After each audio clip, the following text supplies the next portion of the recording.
You know, Lauren Boebert and Marjorie Taylor Greene are pretty much the Beavis and Butthead of politics. You really can't talk about one without bringing up the other. But every now and then, even they get into quarrels amongst themselves. And whenever they do, it's pretty entertaining.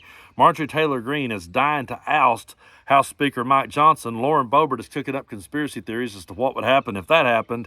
And yeah, it's pretty damn entertaining. Take a look at what Marge has been saying leading up to her attempt to oust Mike Johnson. My third request is very serious, and this is my number one request. We are fed up with the weaponized government, the weaponized Department of Justice that is being used as Joe Biden's campaign arm. We saw Special Counsel Robert Mueller. We saw that witch hunt against President Trump and the lies of Russian collusion, and now we've seen it again with Jack Smith, who, with the FBI tampering with evidence and completely setting the stage for a fake trial and fake prosecution against President Trump. And now the American people are being forced to pay for the Department of Justice and the special counsel, Jack Smith. I want it ended. I want the entire special counsel defunding, and I want it to end. And I think our Republican speaker can make that happen. And I think our Republican conference can make that happen, because Donald Trump is our Republican presidential nominee. You know, the press and the Democrats didn't want Hunter Biden's laptop out when Joe Biden was the presidential nominee and he was running for president. And so I think it's an easy case to make. No more fake trials, no more witch hunts. Stop Jack Smith prosecution. Stop all funding to the Department of Justice that is pursuing political prosecutions against President Trump.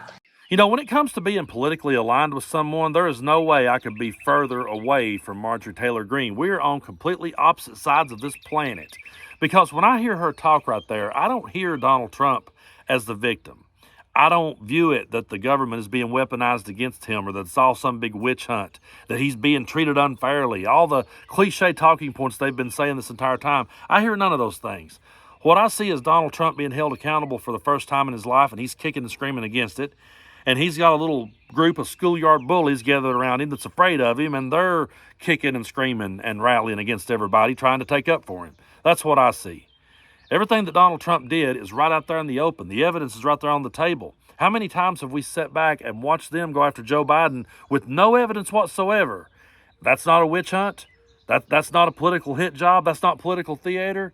No, it's only political theater in their minds when it's happening to Donald Trump, but we call bullshit on that because we can see through it. But now the funniest part about this whole thing to me is that Lauren Boebert is upset with Marjorie Taylor Greene over this. They're both wanting Donald Trump in there. They're both trying to go to bat for him, but Lauren Boebert has cooked up this theory as to what would happen if they were to oust Mike Johnson. Take a look at this one.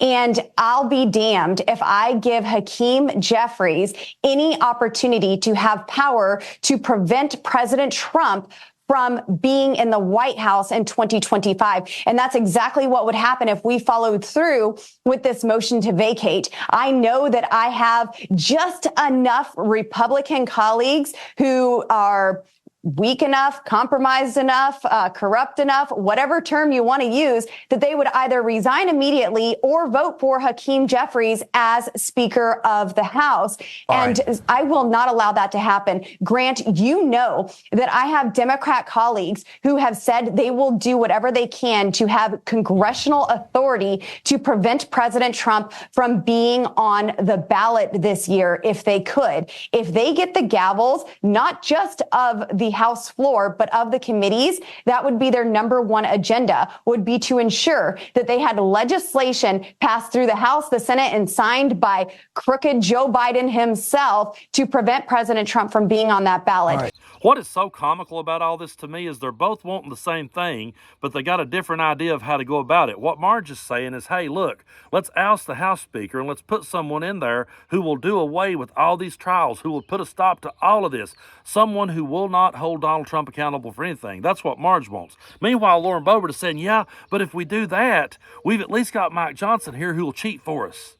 Because if we let them appoint another House Speaker, they might try to take Trump off the ballot.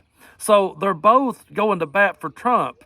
And it's hilarious watching these two schoolyard bullies duke it out over who's right and who's wrong. They're both, at the end of the day, wanting Donald Trump in office. It's just that one wants the slate to be wiped clean. And Lauren Boebert wants that too, but she's thinking to herself, oh no, if we lose Mike Johnson, at least he will cheat for us, so we got to keep him in our corner.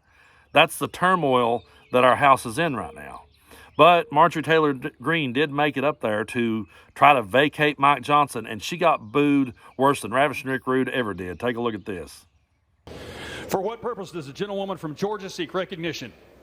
Mr. Speaker, pursuant to Clause 2A1 of Rule 9, I seek recognition to give notice of my intent to raise a question of the privileges of the House. The form of the resolution is as follows. Declaring the office of Speaker of the House of Representatives to be vacant.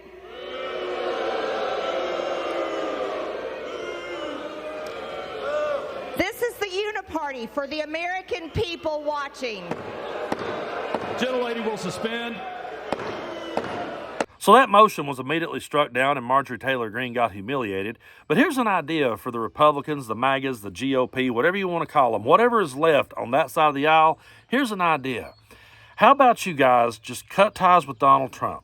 Stop trying to defend him and hold him accountable for what he did.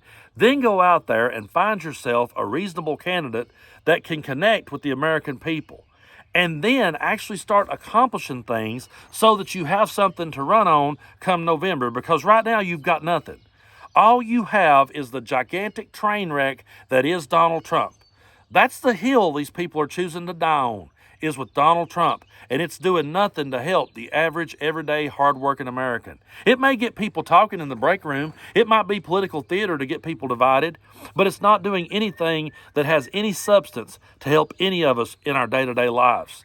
They've got absolutely nothing to run on. Now, they say that their main agenda here is to defeat Joe Biden. They don't want 4 more years of that. Well, they're going to get it because they couldn't stop fighting amongst themselves long enough, and they couldn't stop defending Donald Trump long enough. And they were fighting amongst themselves on how to go about defending Donald Trump. So when they go down in flames come November and the great big red wave that they've been saying is going to happen doesn't come, I'm not going to be shocked. Because independent moderate voters are looking over and they're going, okay, we've got a president over here who we may not always agree with on every single thing, but at least he's working on the issues at hand, and at least that's what he's talking about. And meanwhile, we got this guy over here who is just a complete and total train wreck. And we've got this Congress who is fighting over how to defend him instead of worrying about the basic needs of everyday Americans. I've never seen a more clear-cut answer than the one that we will have to answer in November. To me, it is as obvious as my dad would say, the nose on a warthog's face. It's right there in front of us. If we're going to keep democracy in place and we're going to want to vote for reasonable people, then we're going to have to vote these MAGA Republicans completely out. We're going to have to completely clean the House. We're going to have to clean the slate and start all over with at least people that have a shred of a voice of reason. Otherwise, folks, we're never going to get anything done. As long as they continue to do this ridiculous staged political theater, nothing's going to get accomplished, and we're going to be sitting here going around in the same boat. And no one should want that. This shouldn't be about Republican versus Democrat, right versus left. It's about right versus wrong. It's about decency versus absolute filth. That's what we're up against come November. And I really think that people needs to, I understand that not everybody approves of everything Joe Biden does, but Joe Biden is going to work for this country, and he has been. And he's the only one talking about the issues at hand. What has Maga said that has made your life better, other than got you worked up over Donald Trump? What did that do for you at the end of the day? What bills did it help pay? What health care decisions did it help you to make? It didn't. It's just further dividing everybody. It's getting everybody worked up over a bunch of nothing, and everything's staying the same. And you've got a president who's trying to get work done, but he's got a bunch of children that he's trying to work with. And actually, I shouldn't have said that because that's an insult to children.